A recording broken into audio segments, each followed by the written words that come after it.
ऐसा सौंदर्य अपने आप में विकसित करो कि श्याम सुंदर आपकी ओर खिंचे हुए चले आवे, ऐसा सौंदर्य विकसित करो। ये सौंदर्य है श्री मीरा जी का, ये सौंदर्य है श्री करमेती जी का। मीरा करमेती के जैसा सौंदर्य प्राप्त करो। ये कृत्रिम सौंदर्य काम नहीं आएगा। आज अरबों खरबों रुपया केवल सौंदर्य प्रसाधन की सामग्री पर नष्ट हो रहा है।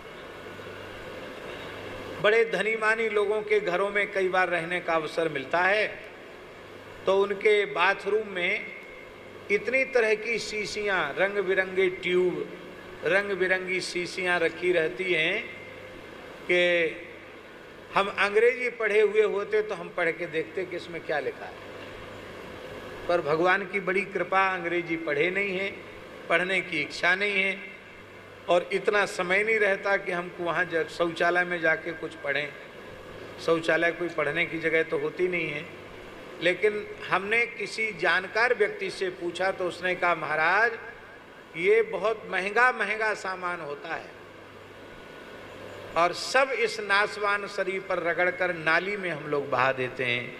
हम आपसे पूछते हैं, ये जो इतना मूल्यवान सौंदर्य प्रसाधन की सामग्री है, वह अंश यदि भूखी प्यासी निराश्रित गोमाता की सेवा में लगाया जाए तो कितनी गायों की तृप्ति हो जाएगी जानते हैं?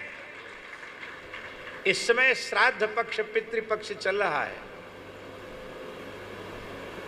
गायों को हरा चारा डालने से पितरों की तृप्ति हो जाती है। सर्वकाल में गोमाता की सेवा की बड़ी महिमा है, पर पितृपक्ष में तो प्रतिदिन गोग्रास और प्रतिदिन गाय को हरी घास देना ही चाहिए।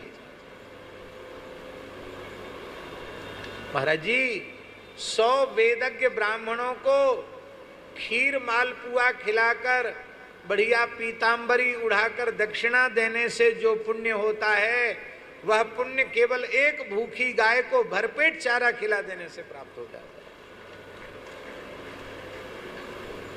अलग से पैसा निकालने की जरूरत नहीं है। इस नासवान शरीर पर जो हम ऊट पटांग सौंदर्य प्रसाधन की सामग्री में पैसा व्यय करते हैं, सामान्य जितना जरूरी है तेल सावन उतना तो लगाना पड़ेगा, लेकिन उसके अतिरिक्त इतना अधिक न हो कि हम मूल्यवान संपत्ति को नाली में बहा दें।